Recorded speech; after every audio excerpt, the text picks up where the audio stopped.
అందరికీ వందనాలండి. అందరూ బాగున్నారు అనుకుంటున్నాను. ఇప్పటివరకు మనం మత్తయి సువార్త 1 నుంచి 9 అధ్యాయాలు చదువుకున్నాం.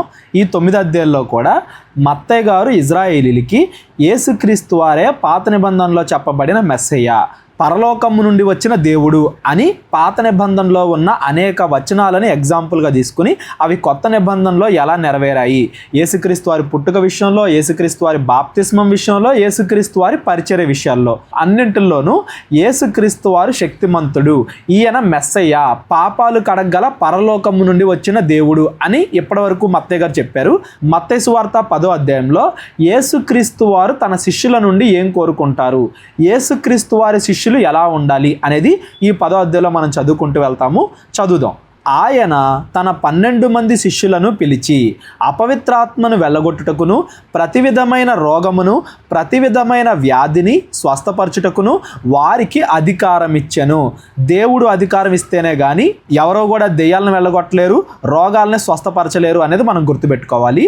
దేవుడు తన 12 మంది శిష్యుల్ని, అంటే 12 మంది శిష్యుల్ని యేసుక్రీస్తు వారు ఏర్పాటు చేసుకున్న తర్వాత సందర్భం గురించి మాట్లాడుతున్నాడు అనమాట. ఇక్కడ తన 12 మంది శిష్యుల్ని ఏర్పాటు చేసుకున్న తర్వాత వాళ్ళకి ఫస్ట్ ట్రైనింగ్ అంటారు. దీన్ని ఫస్ట్ ట్రైనింగ్ అంటే నా ఉద్దేశం ఏంటంటే, ఇక్కడ యేసుక్రీస్తు వారు వాళ్ళకి అధికారం ఇచ్చినప్పటికీ కూడా అది టెంపరరీ. యేసుక్రీస్తు వారు చనిపోయి మరలా తిరిగి లేచి పరలోకానికి వెళ్ళిపోతారు కదా, అక్కడ నుండి 50 రోజుల తర్వాత అంటే పెంతెకొస్తు పండగ దినాన్న పరిశుద్ధాత్మ ఎప్పుడైతే శిష్యుల మీదకి దిగిందో, అపోస్తలుల మీదకి దిగిందో, అక్కడ వీళ్ళకి దెయ్యాలను వెళ్ళగొట్టడం, రోగాల్ని స్వస్థపరచడం, పరిశుద్ధాత్మ యొక్క శక్తి అక్కడ వీళ్ళకి కంప్లీట్గా వస్తుంది. అది కంప్లీట్. ఇదేంటంటే వాళ్ళకి ట్రైనింగ్ లాగా, వాళ్ళకి పరిశుద్ధాత్మ యొక్క అనుభవం కలగడానికి తన 12 మంది శిష్యులకి యేసుప్రభు వారు ఇక్కడ ఈ అధికారాన్ని ఇస్తున్నాడు. దీన్ని మీరు పెంతెకొస్తు పండగ దినాన్న వాళ్ళ దగ్గరికి కంప్లీట్గా పరిశుద్ధాత్మ వచ్చింది కదా, దాంతో కంపేర్ చేయకండి. అది వేరు ఇది వేరు అనే విషయాన్ని మీరు గుర్తుపెట్టుకోండి. ఎవరికైనా ఏదైనా డౌట్ వస్తే డిస్క్రిప్షన్లో నా నెంబర్ ఉంటుంది, కాల్ కానీ వాట్సాప్ కానీ చేయండి. ఆ 12 మంది అపోస్తుల పేర్లు ఏవనగా, మొదట పేతురు అనబడిన సీమోను, అతని సహోదరుడు ఆంద్రేయ, జబదయ కుమారులకు యాకోబు, అతని సహోదరుడు యోహాను, ఫిలిప్పు, బర్తలోమయి, తోమ, సుంకరి అయిన మత్తయి, అల్ఫై కుమారుడు యాకోబు, తద్దయి అను మారుపేరు గల లెబ్బయి, కనానీయుడైన సీమోను, ఆయనను అప్పగించిన ఇస్కరియోతు యోధా. ఈ 12 మంది కూడా యేసుక్రీస్తు వారి శిష్యులు. ఇస్కరియోతు యోధా తర్వాత చనిపోయిన తర్వాత ఇంకొకళ్ళు 12 మంది శిష్యుల్లో చేర్చబడతారు. ప్రస్తుతానికి ఈ 12 మంది కూడా అపోస్తులు, యేసుక్రీస్తు వారి శిష్యులు అనేది మీరు గుర్తుపెట్టుకోండి.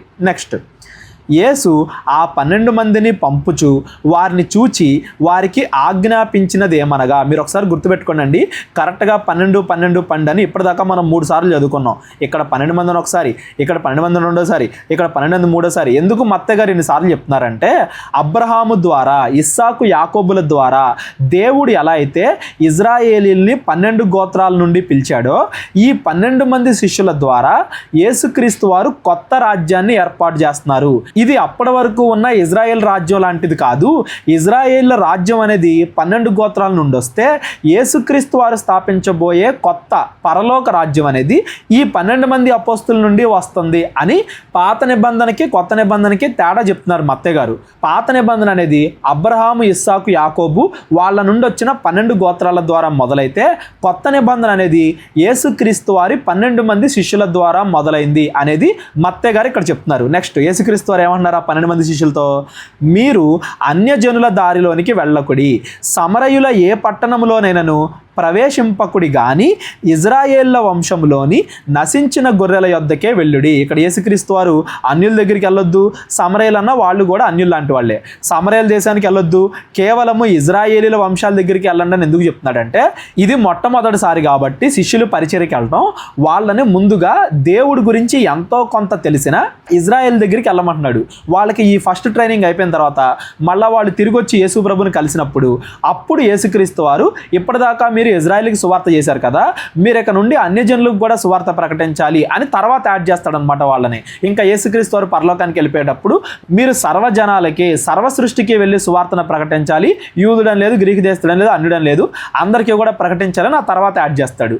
ఇక్కడ వీళ్ళకి మొదటి ట్రైనింగ్ కాబట్టి దేవుడి గురించి అంతో ఇంతో తెలిసిన, పాత నిబంధన తెలిసిన ఇజ్రాయెల్ దగ్గరికి మొట్టమొదటిగా వెళ్ళమంటున్నాడు. ఇవాళైనా కానీ పరిచర్య చేయాలి, దేవుడి సేవ చేయాలని ఎవరెవరైతే వస్తారో ముందు వాళ్ళకి క్రైస్తవుల క్రైస్తవులతో సహవాసం ఉండాలి. క్రైస్తవుల్లో నశించిన వాళ్ళని మరలా సత్యవాక్యం దగ్గరికి తీసుకురాగలే శక్తి ఉండాలి. ఆ తర్వాత అన్యుల దగ్గరికి వెళ్ళొచ్చు. అన్యుల దగ్గరికి వెళ్ళి సువార్త ప్రకటించాలి అంటే ముందుగా దేవుడి గురించిన పరిపూర్ణ అవగాహన కావాలి. అది బైబిల్ దగ్గరే వచ్చింది. బైబిల్లో పాత నిబంధన తెలిసిన, ఎంతో కొంత దేవుడి లక్షణాలు తెలిసిన ఇజ్రాయెల్ దగ్గరికి మాత్రమే ముందు శిష్యులు వెళ్ళమంటున్నాడు. ఆ తర్వాత అన్యులను కూడా తర్వాత యాడ్ చేస్తాడు. అందులో ఇప్పటివరకు యేసుక్రీస్తు వారు చాలా మంది అన్యులకు బోధించాడు, అన్యుల ప్రాంతాల్లో బోధించాడు. ఇజ్రాయేలీల కంటే అన్యుల ప్రదేశాల్లోనే ఎక్కువగా సువార్త ప్రకటించారు. ఆ కపెర్నహూము ఎక్కడైతే యేసుక్రీస్తు వారు ఎక్కువ పరిచయం చేశారో అక్కడ కూడా ఇజ్రాయేలుతో పాటు అన్యులు కూడా కలిసే ఉన్నారు. ఇప్పటి వరకు అన్యులకి సువార్త ప్రకటించాడు కాబట్టే యేసుక్రీస్తు వారు మీరు నన్ను చూసి ఇజ్రాయెల్ దగ్గరికి అన్యుల దగ్గరికి ఇద్దరి దగ్గరికి వెళ్ళొద్దు, మీరు కేవలం ఇజ్రాయెల్ దగ్గరికి వెళ్ళండి, ఆ తర్వాత అన్యుల దగ్గరికి వెళ్దురు కానీ మొట్టమొదట ఇజ్రాయెల్ దగ్గరికి వెళ్ళండి అని యేసుక్రీస్తు వారు వాళ్ళకి ఇక్కడ చెప్తున్నారు. అంతేగాని అన్యులకి సువార్త ప్రకటించకూడదు అని కాదు. ఇది శిష్యులకి మొట్టమొదటి ట్రైనింగు, మొట్టమొదటి అనుభవం అనేది మాత్రం మీరు గుర్తుపెట్టుకోండి. ఎవరికైనా ఏదైనా డౌట్ వస్తే డిస్క్రిప్షన్లో నా నెంబర్ ఉంటుంది, కాల్ కానీ వాట్సాప్ కానీ చేయండి.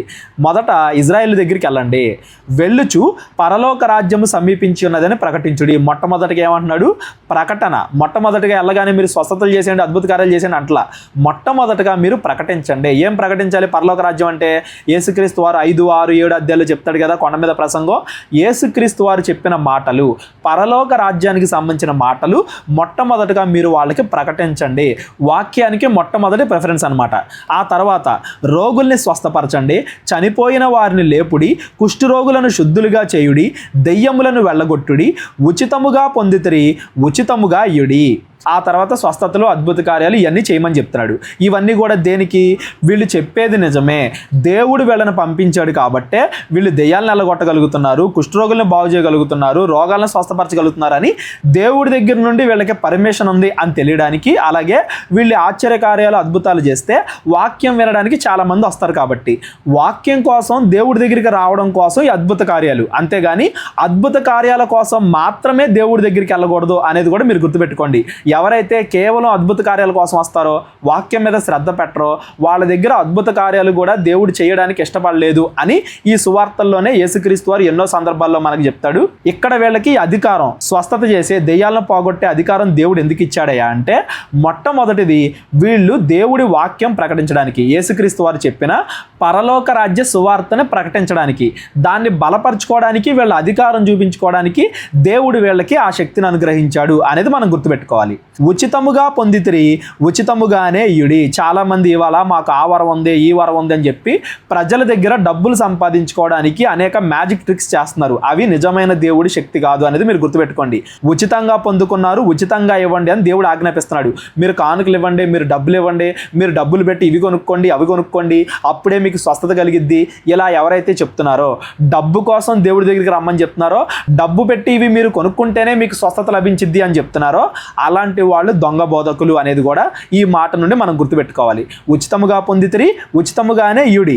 మీ సంచులలో బంగారమునైనను, వెండినైనను, రాగినైనను, ప్రయాణము కొరకు జాలినైనను, 2 అంగీలనైనను, చెప్పునైనను, చేతికరనైనను సిద్ధపరచుకొనకుడి. అంటే దాని ఉద్దేశం ఏంటంటే మీరు వెళ్ళేటప్పుడు ఎలా వెళ్తున్నారో అలాగే వెళ్ళండి. ఇప్పుడు చెప్పులు వేసుకుని వెళ్తున్నారు, ఇంకో జత చెప్పులు ఎక్స్ట్రా తీసుకెళ్ళొద్దు. ఇప్పుడు బట్టలు వేసుకెళ్తున్నారు, ఇంకో జత ఎక్స్ట్రాగా పెట్టుకుని వెళ్ళొద్దు, ఎక్కువ డబ్బు పెట్టుకుని వెళ్ళొద్దు, బంగారం తీసుకెళ్ళొద్దు, రాగి తీసుకెళ్ళొద్దు. అంటే మీరు ప్రతిరోజు తినడానికి, పడుకోవడానికి, ఉండటానికి, ధరించుకోవడానికి అన్ని రకాలుగా కూడా దేవుడిపైనే ఆధారపడాలి అని శిష్యులకి నేర్పిస్తున్నాడు. ఇవాళ కూడా సువార్తకి వెళ్ళే వాళ్ళు ఏం తీసుకెళ్ళకూడదు, ముందుగా సిద్ధపడకూడదు అని కాదు. ఇది శిష్యులకి సంబంధించింది. యేసుక్రీస్తు వారు మరలా శిష్యుల్ని లోకానికి పంపేటప్పుడు, అనగా యేసుక్రీస్తు వారు శిలువ మరణ సమయంలో ఆయన ఏం చెప్తాడంటే మీరు సిద్ధపడి వెళ్ళండి, అన్ని మీ దగ్గర సమకూర్చుకుని వెళ్ళండి అని మళ్ళీ యేసుక్రీస్తు వారు చెప్తారు. సువార్తకి వెళ్ళేటప్పుడు సిద్ధపడి వెళ్ళాలి అనేది యేసుక్రీస్తు వారు చెప్పిందే. కానీ ఇక్కడ శిష్యులకి ఎందుకు ఇలా చెప్తున్నాడు అంటే వీళ్ళు కంప్లీట్గా దేవుడిపైనే ఆధారపడాలి అని నేర్పిస్తున్నాడు. తర్వాత సర్వలోకానికి తీసుకెళ్లేది శిష్యులే కదా వాక్యాన్ని. కాబట్టి వీళ్ళు అన్ని రకాలుగా కూడా దేవుడిపైన ఆధారపడాలి. డబ్బు మీద ఆశో, అధికారం మీద ఆశో అలా వీళ్ళకు ఉండకూడదు. వీళ్ళు వీళ్ళు దేవుడిపైనే ఆధారపడి వెళ్ళాలి అనేది దేవుడు వీళ్ళకి నేర్పిస్తున్నాడు. ఇవాళ ఉండే బోధకులు, ఇవాళ ఉండే సంఘ పెద్దలు ఈ వచనాన్ని వాళ్ళకి యాజ్ ఇట్ ఈస్గా అప్లై చేసుకోకూడదు. ఉంటే వెళ్ళండి సువార్తగా తీసుకొని, లేకపోతే విడిగా వెళ్ళండి. ఏదైనా కానీ దేవుడు పోషిస్తాడు. ఉన్నా కానీ నేను అన్ని వదిలిపెట్టి ఏమీ లేకుండానే వెళ్తాను, ఎందుకంటే యేసుక్రీస్తు వారు ఇక్కడ చెప్పాడు కదా అని చెప్పి ఈ వచనాన్ని మాత్రం చూపించకండి. సువార్తికులు, బోధకులకు చెప్తున్నాను. ఇది శిష్యులకి దేవుడి మీద ఆధారపడడం నేర్పించే సందర్భం. తర్వాత మళ్ళా శిష్యుల్ని అన్ని సిద్ధపరచుకుని వెళ్ళండి అని కూడా యేసుక్రీస్తు వారే చెప్తారు. ఆ సందర్భం వేరు, ఈ సందర్భం వేరు అనేది కూడా మీరు గుర్తుపెట్టుకోండి. మార్కు సువార్తలోనో లూకా సువార్తలోనో చదివితే దేవుడు అక్కడ చెప్పులు వేసుకోమంటాడు, చేతికారు తీసుకెళ్ళమంటాడు, ఇక్కడేం వద్దంటున్నాడు అని కన్ఫ్యూజ్ అవ్వకండి. దేవుడు చెప్పే భావం ఏంటంటే మీరు ఏవైతే ప్రస్తుతానికి ధరించుకున్నారో అలాగే వెళ్ళండి. ఎక్స్ట్రా చేతికారు తీసుకెళ్ళొద్దు, ఎక్స్ట్రా చెప్పులు తీసుకెళ్ళొద్దు, ఎక్స్ట్రా బట్టలు తీసుకెళ్ళొద్దు, బంగారమో రాగో తీసుకెళ్ళొద్దు. మీరు ఎలా ఉన్నారో అలాగే వెళ్ళండి, అలాగే సువార్త ప్రకటించండి, ప్రతి దానికి దేవుడిపైనే ఆధారపడండి అని యేసుక్రీస్తు వారు ఇక్కడ వాళ్ళకి నేర్పిస్తున్నారు. ఎవరికైనా కానీ ఈ సందర్భంలో ఏదైనా డౌట్ ఉంటే డిస్క్రిప్షన్లో నా నెంబర్ ఉంటుంది, కాల్ కానీ వాట్సాప్ కానీ చేయండి. నెక్స్ట్, పనివాడు తన ఆహారమునకు పాత్రుడు కాడా? మరియు మీరు ఏ పట్టణములోనైనను గ్రామములోనైనను ప్రవేశింపినప్పుడు అందులో ఎవడు యోగ్యుడో విచారణ చేసి అక్కడి నుండి వెళ్ళు వరకు అతని వెంటనే బస చేయండి. మీరు ఏ పట్టణానికి అయితే వెళ్తారో, ఏ గ్రామానికి అయితే వెళ్తారో అక్కడ ఎవరైతే దేవుడి సువార్త వినడానికి ఇంట్రెస్ట్ చూపిస్తారో, ఎవడు యోగ్యుడు అంటే వాడు డబ్బున్నోడా డబ్బు లేనోడా అని కాదు, ఎవడైతే దేవుడి మీద నమ్మకం కలిగి ఉంటాడో అక్కడే వాళ్ళ ఇంట్లోనే మీరు బస చేయండి, అక్కడే ఉండండి. అక్కడే ఉండి ఆ ప్రాంతం మొత్తానికి సువార్త ప్రకటించండి. మీరు పని చేస్తున్నారు కాబట్టి మీకు ఆహారం అందించే బాధ్యత నాది, మీకు ఏ టైంకి ఏం కావాలో అందించే బాధ్యత నాది, మీరు నా మీద ఆధారపడి ముందుకు నడవడం నేర్చుకోండి అని చెప్పి యేసుక్రీస్తు వారు శిష్యులకి చెప్తున్నారు. ఆ ఇంటిలో ప్రవేశించుచు ఇంటి వారికి శుభమని చెప్పుడి. శుభము అంటే షాలోమ్. షాలోమ్ అనేది ఇప్పుడు మనం ఎలా అయితే క్రైస్తవులను ఒకళ్ళొకళ్ళు కలుసుకున్నప్పుడు వందనాలు అని చెప్పుకుంటామో, ఒక ఇజ్రాయేలీయుడు ఇంకో ఇజ్రాయేల్ని కలుసుకున్నప్పుడు షాలోమ్ అని చెప్తారు. అంటే శాంతి కలుగునుగాక, శుభము కలుగునుగాక అని దాని ఉద్దేశం. వెళ్ళగానే వాళ్ళకి వందనాలు చెప్పండి, వాళ్ళకి శుభం చెప్పండి, వాళ్ళకి షాలోమ్ అని చెప్పండి. ఆ ఇల్లు యోగ్యమైనదైతే మీ సమాధానము దాని మీదకి వచ్చును, అది అయోగ్యమైనదైతే మీ సమాధానము మీకే తిరిగి వచ్చును. అక్కడ ఉన్నోళ్ళు వాక్యం వినడానికి ఇంట్రెస్ట్ చూపించారనుకో, మంచిగా దేవుడి మీద నమ్మకం విశ్వాసం కలిగి ఉన్నారనుకో, మీకు ఆ ఇంటికి కూడా మిమ్మల్ని బట్టి సమాధానం వస్తుంది. అంటే అన్ని రకాలుగా దేవుడు ఆశీర్వదిస్తాడు. ఆత్మీయంగా, శరీర ప్రకారంగా అన్ని రకాలుగా దేవుడు ఆ ఇంటిని ఆశీర్వదిస్తాడు. ఎప్పుడు? వాళ్ళు వాక్యం పైన శ్రద్ధ పెట్టినప్పుడు. ఒకవేళ వాళ్ళు పెట్టలేదనుకో, అయోగ్యమైందనుకో, అక్కడ ఉంటున్నారని చెప్పి తిట్టుకుంటున్నారు అనుకో, వాళ్ళు అంటే వాళ్ళు ఇంట్రెస్ట్ చూపించట్లేదు అనుకో దేవుడి మాటల పైన, మీ సమాధానం మీకే తిరిగి వస్తుంది, వాళ్ళు ఆశీర్వదింపబడరు అని చెప్పి దేవుడు చెప్తున్నాడు. ఎవడైనను మిమ్మును చేర్చుకొనక మీ మాటలు వినకుండిన ఎడల మీరు ఆ ఇంటినైనను ఆ పట్టణమునైనను విడిచిపోయినప్పుడు మీ పాద ధూళి దులిపివేయడి. ఎవరైనా కానీ మీ మాట వినకుండా మీ మీద ఎదురు తిరిగితే మీరు తిరిగి వాళ్ళను కొట్టొద్దు, మీరు తిరిగి వాళ్ళ మీద హింస చేయొద్దు, కీడికి ప్రతి కీడు చేయొద్దు. మీరు ఏం చేస్తారంటే సింపుల్గా మీ పాదధూళి అక్కడ దులిపేసి మీరు అక్కడ నుండి వేరే ప్రాంతానికి వెళ్ళిపోండి అని చెప్పి శిష్యులకి చెప్తున్నాడు. దేవుడు ఎక్కడ కూడా గొడవలు పెట్టుకోమని చెప్పలేదు. ఒకవేళ సువార్త చెప్పండి, వాళ్ళు వినలేదనుకో అక్కడ నుండి వేరే వాళ్ళకి వెళ్ళి సువార్త చెప్పండి. సువార్త చెప్పడం వరకే మీ పని. వాళ్ళు దేవుడి దగ్గరికి రావాలా రాకూడదా అనేది వాళ్ళకి దేవుడికి సంబంధించింది. మీరు సువార్త చెప్పండి, వింటే మంచిది, మీ వల్ల వాళ్ళకి ఆశీర్వాదం కలుగుతుంది, సమాధానం కలుగుతుంది. వాళ్ళు వినకపోతే మీ పాదధూళి అక్కడ దులిపేసి మీరు వెళ్ళిపోండి. విమర్శ దినమందు ఆ పట్టణపు గతి కంటే సొదొమ గొమొర్రా ప్రదేశముల గతి ఓర్వదగినదై ఉండునని మీతో నిశ్చయముగా చెప్పుచున్నాను. సొదొమ గొమొర్రా పరిస్థితి ఓర్వదగినది అంటే దాని ఉద్దేశం ఏంటంటే భూమి మీద అతి గొప్ప కష్టం అగ్నితో కాల్చబడ్డం. సొదొమ గొమొర్రా దగ్గర అదే కదా జరిగింది. అగ్నితో కాల్చబడ్డం అనేది అన్నింటికన్నా పెద్ద శ్రమ అని మీరు అనుకుంటారు కదా. ఒకవేళ ఎవరైనా వాక్యము వినకపోతే నరకానికి వెళితే ఆ నరకం అనేది అగ్ని కంటే చాలా దారుణంగా ఉంటుంది. సొదొమ గొమొర్రాల పరిస్థితే మంచిది అని అనిపిస్తుంది. అది నేను మీతో నిశ్చయముగా చెప్తున్నాను అన్నాడు. అంటే వాక్యాన్ని విన్న వాళ్ళు రక్షింపబడతారు, వాక్యం వినకుండా మాకొద్దు అని తిరస్కరించిన వాళ్ళు నరకానికి వెళ్ళిపోతారు. విమర్శ దినమందు దేవుడు ఆ రోజు అన్నీ కూడా అడుగుతాడు, మన రహస్యంలో చేసి బయట పెడతాడు, న్యాయంగా తీర్పు తీరుస్తాడు అనేది మనం గుర్తుపెట్టుకోవాలి. మన దగ్గరికి వాక్యం వచ్చినప్పుడు, చాలామంది బోధకులు మనల్ని గద్దించినప్పుడు మనం ఆ వాక్యం వినాలి, మన మనసు మార్చుకోవాలి, మంచి మార్గంలో నడవాలి. లేదు అని ఆ వాక్యాన్ని తిరస్కరిస్తే మనం నరకానికి వెళ్ళిపోతాం. అప్పుడు మన పరిస్థితి అగ్నితో కాల్చిన దానికన్నా దారుణంగా అయిపోయిద్ది అనేది మనం ఈ మాటల ద్వారా గుర్తుపెట్టుకోవాలి. ఇదిగో తోడేళ్ల మధ్యకు గొర్రెలను పంపినట్టు నేను మిమ్మల్ని పంపుచున్నాను గనుక పాముల వలె వివేకులను పావురం వలె నిష్కపటులను అయి ఉండండి. దేవుడు పాముల్ని ఎప్పుడు కూడా చెడ్డవాళ్ళ గురించి చెప్పడానికి వాడతాడు కదా అని మీరు అలా తీసుకోకండి. ఏ సందర్భాన్ని బట్టి చెప్తున్నాడు, ఆ జీవిలో ఆ జంతువులో ఏ లక్షణాన్ని నేర్పించమని చెప్తున్నాడు అనేది మనం గమనించాలి. పరలోకాన్ని దేవుడు పులిసిన పిండితో పోలుస్తాడు, పరిసయ్యుల్ని పులిసిన పిండితోనే పోలుస్తాడు. రెండు ఒకటి కాదు. పరలోకాన్ని పోల్చినప్పుడు అది ఎప్పటికీ కూడా పెరుగుతూ ఉంటుంది, చూడడానికి తక్కువగా ఉంటుంది, కొంత సమయం ఇస్తే అది ఇంకా పెరిగిద్ది. పరలోక రాజ్యంలో జనాలు కూడా అలా పెరుగుతూ ఉంటారు, ఫలం అనేది అధికం అవుతూ ఉంటుందని చెప్పడానికి దేవుడు పరలోకాన్ని పరలోక రాజ్యాన్ని పులిసిన పిండితో పోల్చాడు. పరిశీలన ఎందుకు పులిసిన పిండితో పోల్చాడు? అది కొంచెం అయినా కానీ మంచి పిండిలో కలిస్తే మిగతా పిండి మొత్తాన్ని కూడా ఆ పులిసిన పిండి పాడు చేసిద్ది అనే చెప్పడానికి పరిశీలన వాడుకున్నాడు.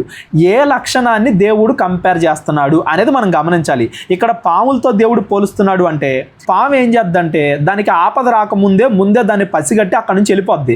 మీరు కూడా ఎప్పుడైనా ఆపద వస్తుంది అని ముందుగానే గ్రహించి అక్కడ నుండి వేరే ప్రాంతానికి వెళ్ళిపోండి, అంతేగాని అక్కడ ఇరుక్కుని పోకండి. ఒకవేళ వాళ్ళు హింస చేస్తే మీరు కూడా వాళ్ళని హింసించొద్దు, వాళ్ళు కత్తి లేపితే మీరు కూడా కత్తి లేపొద్దు, అక్కడ నుండి వెళ్ళిపోవడానికే ప్రయత్నించండి, అక్కడ నుండి తప్పించుకొని శాంతియుతంగా వేరే ప్రదేశానికి వాక్యం చెప్పడానికి ప్రయత్నించండి అని చెప్తున్నాడు. పావురము వలె నిష్కపటులు అంటే మీరు మంచి హృదయం కలిగి ఉండండి, కుయుక్తి లేకుండా ఉండండి, శాంతి స్వభావంతో ఉండండి అని చెప్తున్నాడు. పావులో ఆపదను ముందుగానే గ్రహించి తప్పించుకుని వెళ్ళాలి అనే లక్షణం నేర్చుకోవాలి. పావురంలో నిష్కపటంగా శాంతిగా కపట మనసు లేకుండా మంచిగా ఉండాలి అనేది పావురాన్ని చూసి నేర్చుకోవాలి. మరి పరిశీలన దేవుడు పావుతో పోల్చాడు కదా అంటే అక్కడ దేంతో పోల్చాడు? కొన్ని పావులు ఏం చేస్తాయి అంటే వాటికి పుట్టిన పిల్లల్ని అవే తింటాయి, విషం కలిగి ఉంటాయి నోట్లో. అట్లాంటి లక్షణాలు అంటే ఎదుటి వాళ్ళని నరకాన్ని తీసుకెళ్లే మాటలు మీరు మాట్లాడొద్దు అనే విషయంలో పరిసయ్యుల్ని దేవుడు సర్పసంతానంతో పోల్చాడు. ఇక్కడ అక్కడ పామే అన్నాడు కదా అని ఇది అది ఒకటి కాదు. ఏ సందర్భంతో పోలుస్తున్నాడు, ఏ పోలిక పోలుస్తున్నాడు అనే తేడా మనం గమనించాలి. వాక్యం ఎలా చదువుకోవాలి అని మన 30 డే బైబిల్ కోసం నేను చెప్పాను కదా, సందర్భానుసారంగా చదువుకోవాలి. సందర్భం దాని వెనకాల ఉండే భావం మనం గమనించకపోతే వాక్యాన్ని తప్పుగా అర్థం చేసుకునే పరిస్థితులు ఉంటాయి అనేది కూడా మీరు గుర్తుపెట్టుకోండి. నెక్స్ట్, మనుషులను గురించి జాగ్రత్త పడు. ఇక్కడ చూడండి, మనుషుల గురించి జాగ్రత్త పడని అంటున్నాడు. వెళ్ళేటప్పుడు కుక్కలు ఉంటాయి జాగ్రత్త, తోడేళ్ళు ఉంటాయి జాగ్రత్త అలా అంటలా. మనుషులను గురించి జాగ్రత్త పడండి, అందరికంటే చెడ్డవాళ్ళు మనుషులే. వారు మిమ్మును మహాసభలకు అప్పగించి తమ సమాజ మందిరములలో మిమ్మును కొరడాలతో కొట్టింతురు. వీరికిని అన్యజనులకును సాక్ష్యార్థమై నా నిమిత్తము మీరు అధిపతుల యొద్దకు రాజుల యొద్దకు తేబడుదురు. మిమ్మల్ని ఏం చేస్తారంటే వాళ్ళు హింసిస్తారు, మిమ్మల్ని కొట్టాలని ప్రయత్నం చేస్తారు, దైవ దోషణ చేస్తున్నారు. మీరు దేవుడు ఒక్కడే కదా, యేసుక్రీస్తు దేవుడు అని మీరు ఎలా చెప్తారని మిమ్మల్ని కొడతారు. అలాంటి వాళ్ళతో మీరు జాగ్రత్తగా ఉండండి అని చెప్తున్నాడు. ఇది కేవలం ఇప్పుడనే కాదు, ఇప్పుడంటే మీరు ఇజ్రాయెల్ దగ్గరికి వెళ్తున్నారు, ఆ తర్వాత అన్యజనుల దగ్గర కూడా మీరు వెళ్తారు కదా. ఆ అన్యజనులకు మీరు సువార్త ప్రకటించేటప్పుడు కూడా నా నిమిత్తము మిమ్మల్ని చాలామంది హింసిస్తారు, రాజుల దగ్గరికి అధిపతుల దగ్గరికి తెస్తారు, వాళ్ళని మిమ్మల్ని కొడతారు, హింసిస్తారు. అన్నిటికీ కూడా మీరు సిద్ధపడండి అని చెప్తున్నాడు. యేసుక్రీస్తు వారి శిష్యులుగా ఉండాలి అంటే భూమి మీద దేన్ని కూడా ఆశించకూడదు, ప్రతిదానికి దేవుడి మీద ఆధారపడే స్వభావాన్ని కలిగి ఉండాలి, కీడికి ప్రతి కీడు చేయకూడదు, హింసకి ప్రతిహింస చేయకూడదు, శాంతి స్వభావం కలిగి ఉండాలి. కష్టాలు ఎదురైనా, ఎదుటి వాళ్ళు కొడతన్నా తిడతన్నా హింసిస్తున్నా సువార్త ప్రకటించగలిగే మనస్తత్వం కలిగి ఉండాలి. ఈ లక్షణాలన్నీ కూడా యేసుక్రీస్తు వారు తన శిష్యులకి నేర్పించడానికి వాళ్ళకి ఇలా అధికారాన్ని, రోగాలు పోగొట్టగలిగే, దెయ్యాలను వెళ్ళగొట్టగలిగే అధికారాన్ని ఇచ్చి వాళ్ళని అన్ని ప్రాంతాలకి పంపిస్తున్నాడు అనేది మనం గుర్తుపెట్టుకోవాలి. నెక్స్ట్, వారు మిమ్మును అప్పగించినప్పుడు ఏలాగు మాట్లాడుదుము, ఏమి చెప్పుదుము అని చింతింపకుడి. మీరు ఏమి చెప్పవలెనో అది ఆ గడియలోనే మీకు అనుగ్రహింపబడును. మీ తండ్రి ఆత్మ మీలో ఉండి మాటలాడుచున్నాడే గాని మాటలాడువారు మీరు కాదు. ఆ శిష్యులకి పరిశుద్ధాత్మని ఇస్తున్నాడు కదా దేవుడు. మీరు ఎక్కడికి వెళ్ళి ఏం మాట్లాడాలో, ఎలా సువార్త ప్రకటించాలో, ఒకవేళ వాళ్ళు మమ్మల్ని అధికారుల దగ్గర తీసుకెళ్తే ఆ అధికారుల దగ్గర ఎలాంటి సమాధానాలు చెప్పాలో, ఒకవేళ తప్పుగా ఏదైనా చెప్తే వాళ్ళు శిక్షిస్తారేమో, ఇలాంటి భయాలేం మీరు పెట్టుకోవద్దు. మీలో ఉన్న పరిశుద్ధాత్మ మిమ్మల్ని నడిపించిద్ది, పరిశుద్ధాత్మే మీ చేత మంచిగా మాట్లాడించిద్ది అని చెప్పి యేసుక్రీస్తు వారు శిష్యులకి భరోసా ఇస్తున్నారు. ఈ కాలంలో కూడా మనం మాట్లాడేటప్పుడు పరిశుద్ధాత్మ దేవుడు మనకి సహాయం చేస్తాడు, అంతేగాని శిష్యుల్లాగా ఏది మాట్లాడితే అది పరిశుద్ధాత్మే మాట్లాడిందని కాదు. శిష్యులకి మనకి ఆ విషయంలో తేడా ఉంది అనేది కూడా మీరు గమనించాలి. ఈ కాలంలో పరిశుద్ధాత్మ వరాలు ఉన్నాయా, జనాలు భాషలతో మాట్లాడడం, స్వస్థకార్యాలు చేయడం ఇలాంటివన్నీ జరుగుతాయా అనే దాని గురించి మన ఛానల్లోనే ఒక పెద్ద వీడియో చేయడం జరిగింది.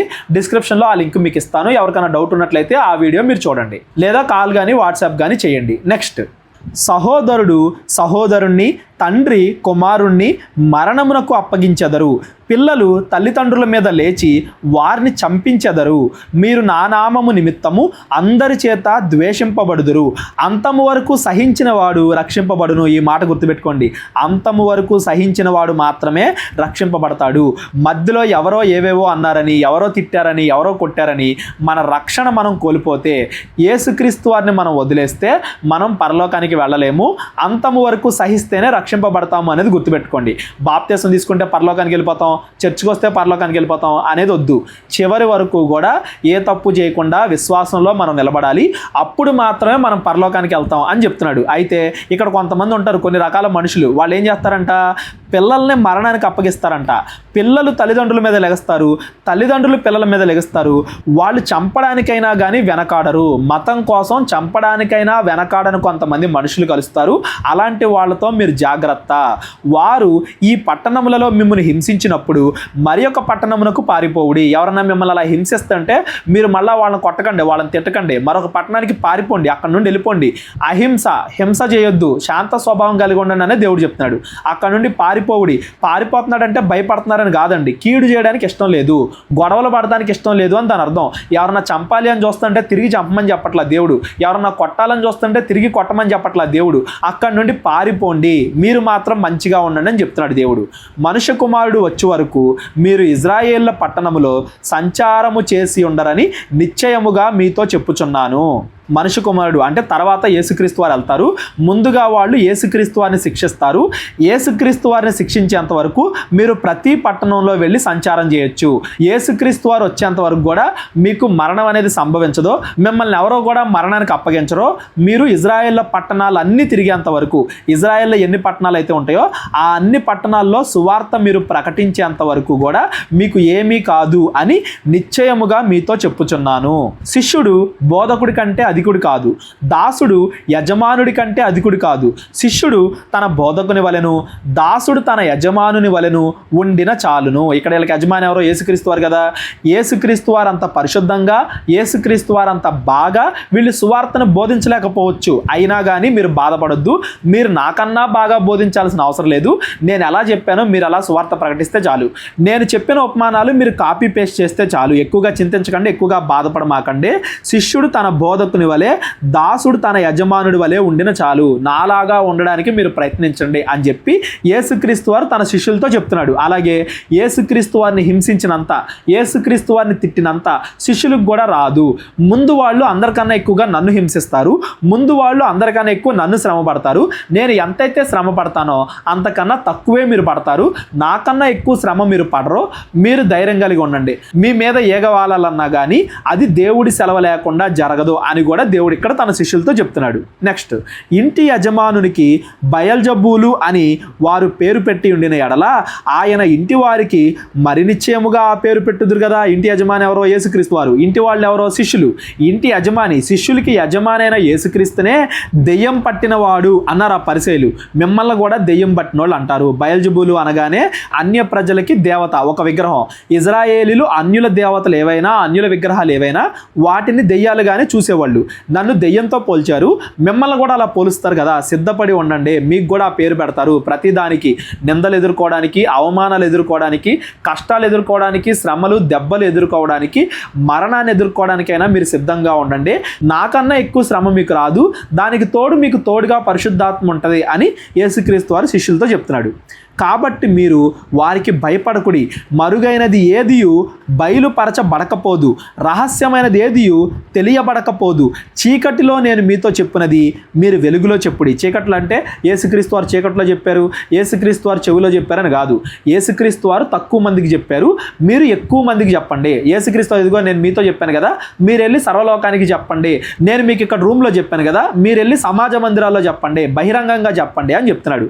చీకటిలో నేను మీతో చెప్పినది మీరు వెలుగులో చెప్పుడి. చెవిలో మీకు చెప్పబడినది మేడ మీద ప్రకటించుడి, మరియు ఆత్మను చంపనేరక దేహమునే చంపువారికి భయపడకుడి, కానీ ఆత్మను దేహమును కూడా నరకములో నశింపజేయగలవానికి మిక్కిలి భయపడుడి. భూమి మీద ఎవరన్నా ఏం చేయగలుగుతారు? మహా అయితే మిమ్మల్ని చంపగలుగుతారు, అంతేగాని మీ ఆత్మను చంపలేరు కదా. మీ శరీరాన్ని చంపినా మీ ఆత్మ పరలోకానికి వెళ్తుంది. భూమి మీద ఎవరైనా కానీ మీ శరీరానికి మాత్రమే హాని చేయగలరు. కాబట్టి ఎవ్వరికి భయపడకుండా, మనుషులకి అసలు భయపడకుండా, జాగ్రత్త పడండి అంటున్నాడు, భయపడొద్దు అంటున్నాడు. భయపడకుండా మీరు అందరికీ కూడా సువార్తను ప్రకటించండి. సువార్త ప్రకటించడానికే మీరు వెళ్తున్నారు. సువార్త ప్రకటనే ముఖ్యమైన పని, అన్నింటికన్నా ముఖ్యమైన పని అని చెప్పి శిష్యుల్ని పంపిస్తున్నాడు. ఇప్పుడు వీళ్ళు వాక్యం చెప్పినప్పుడు ఎవరన్నా విన్నారనుకో, మంచిది, రక్షింపబడుతుంది. వాళ్ళ శరీరము వాళ్ళ ఆత్మ పరలోకానికి వెళ్తుంది. శరీరం వెళ్తుంది అంటే మహిమా శరీరంగా మార్చుకుని వెళ్తారని దాని ఉద్దేశం. మహిమా శరీరం గురించి నేను ఆల్రెడీ 30 డే బైబిల్ కోర్సులో చెప్పా. శరీరము మార్పు చెందిన శరీరముతో, మహిమ గల శరీరముతో పరలోకం వెళ్తారు దేవుడి వాక్యాన్ని అంగీకరించిన వాళ్ళు. ఎవరైతే దేవుడి వాక్యం అంగీకరించకుండా మిమ్మల్ని శిక్షిస్తారో, మిమ్మల్ని శ్రమ పెడతారో, వాళ్ళు మీ శరీరానికే హాని చేయగలరు, కానీ మీ ఆత్మని వాళ్ళు హాని చేయలేరు. కాబట్టి దేవుడికి భయపడండి. దేవుడికి భయపడండి అంటే సువార్త ప్రకటించండి, అంతేగాని మీరు మనుషులకి భయపడి సువార్త ప్రకటించడం ఆపొద్దు. దేవుడికి భయపడ్డవాడు మంచిగా ఉంటాడు, సువార్త ప్రకటిస్తాడు. మనుషులకి భయపడేవాడు సువార్త ప్రకటిస్తే చంపేస్తారేమో అని మనుషులకి భయపడేవాడు భూమి మీద బాగానే ఉన్నా నరకానికి వెళ్ళిపోతాడు. దేహము ఆత్మ రెండు కూడా నరకంలో బాధపడతాయి అనేది యేసుక్రీస్తు వారు ఇక్కడ గుర్తు చేస్తున్నారు. 2 పిచ్చుకలు కాసుకు అమ్మబడును కదా, అయినను మీ తండ్రి సెలవు లేక వాటిలో ఒకటైనను నేలను పడదు. మీ తల వెంట్రుకలన్నీ లెక్కింపబడి ఉన్నవి కనుక మీరు భయపడకుడి. మీరు అనేకమైన పిచ్చుకల కంటే శ్రేష్ఠులు. 2 పిచ్చుకలను కూడా దేవుడి పర్మిషన్ లేకుండా ఎవరో పట్టుకోలేరు. అలాంటిది దేవుడి పర్మిషన్ లేకుండా మీ దగ్గరికి శ్రమ ఎందుకు వస్తుంది? మీ దగ్గరికి శ్రమ వచ్చింది అంటే దేవుడు దానికి పర్మిషన్ ఇచ్చాడు అని దాని అర్థం. ఆ టైంలో మీరు కీడుకి ప్రతికీడు చేయకుండా అక్కడ నుండి పారిపోండి. పాదధూళి దిలిపివేసి వేరే ప్రాంతానికి సువార్త ప్రకటించండి, అంతేగాని మీరు హింస చేయొద్దు. అసలు మీ మీదకి ఆపదే రాదు. ఎందుకంటే దేవుడి పర్మిషన్ లేకుండా ఒక చిలకే ఆకాశం నుండి పడదో, ఒక పిచ్చికే ఆకాశం నుండి పడదో, అలాంటిది దేవుడి పర్మిషన్ లేకుండా మీ దగ్గరికి శ్రమ వచ్చిద్దా? రాదు. కాబట్టి ధైర్యముగా ఉండండి. మీరు అనేకమైన పిచ్చుకల కంటే శ్రేష్ఠులు. ధైర్యంగా ఉండండి. మనం తలదూకునేటప్పుడు, పడుకున్నప్పుడు, లేచేటప్పుడు ఎన్నో తల వెంట్రుకలు రాలిపోతూ ఉంటాయి. మన ఎన్ని తల వెంట్రుకలు రాలుతున్నాయో మనకు తెలియదు, కానీ దేవుడికి తెలుస్తాయి. దేవుడికి ప్రతిదీ లెక్కే. మన తలలో ఉన్న వెంట్రుకల గురించే అంత శ్రద్ధ పెట్టే దేవుడు మీరు సువార్త ప్రకటిస్తుంటే మీ మీదకి ఆపద ఎందుకు రానిస్తాడు? మీకు దేవుడు తోడుంటాడు.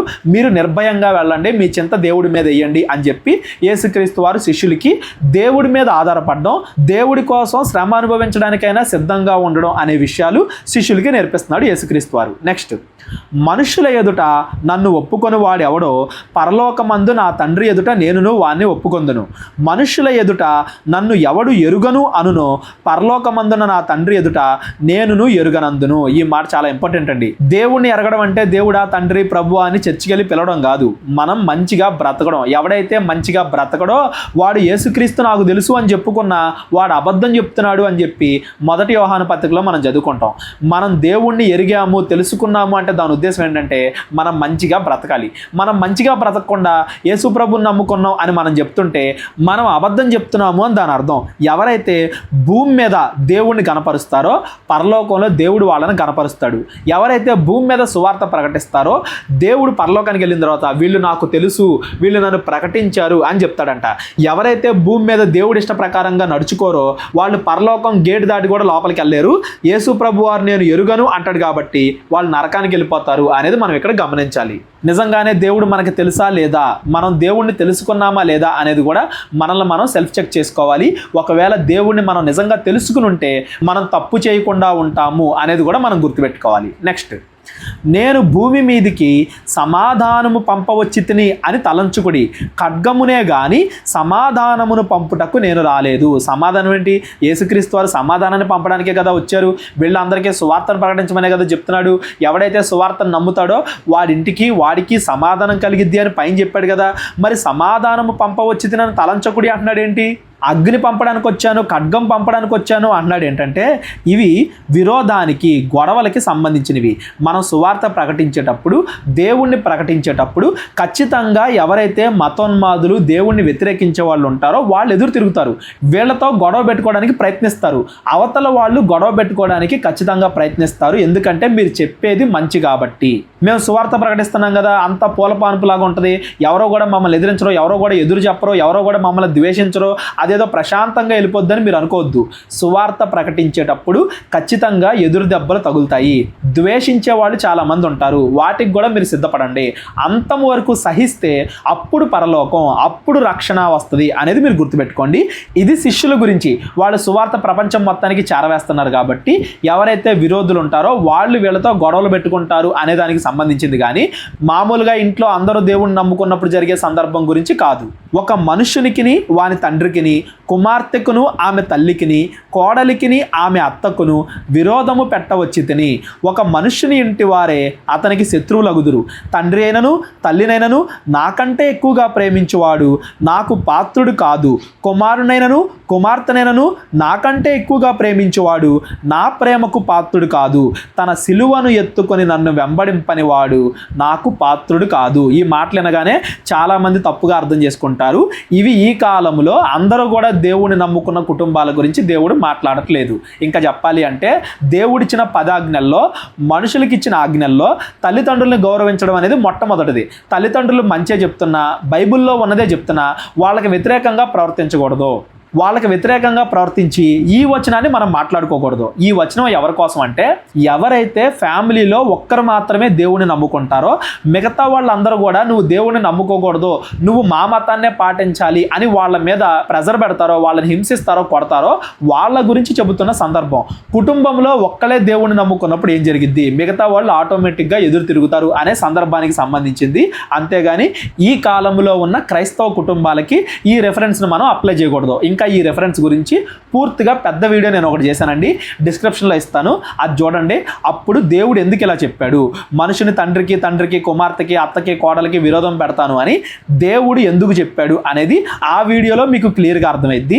ఎవరైతే శిష్యులు మొదటి శతాబ్దంలో ఆదిమ సంఘములో ఉన్న శిష్యులు ఉన్నారో వాళ్ళు ఎదుర్కొన్న పరిస్థితులు, ఒక కుటుంబంలో ఒక్కళ్ళు మాత్రమే మారినప్పుడు మిగతా వాళ్ళు మారడానికి కొంత సమయం పట్టింది కదా, ఆ టైంలో వాళ్ళు ఎటువంటి శ్రమలు ఎదుర్కోవాల్సి వచ్చింది అనే దానికి సంబంధించింది. అంతేగాని తల్లిదండ్రులను గౌరవించొద్దని కాదు, తల్లిదండ్రుల మాట వినొద్దని కాదు.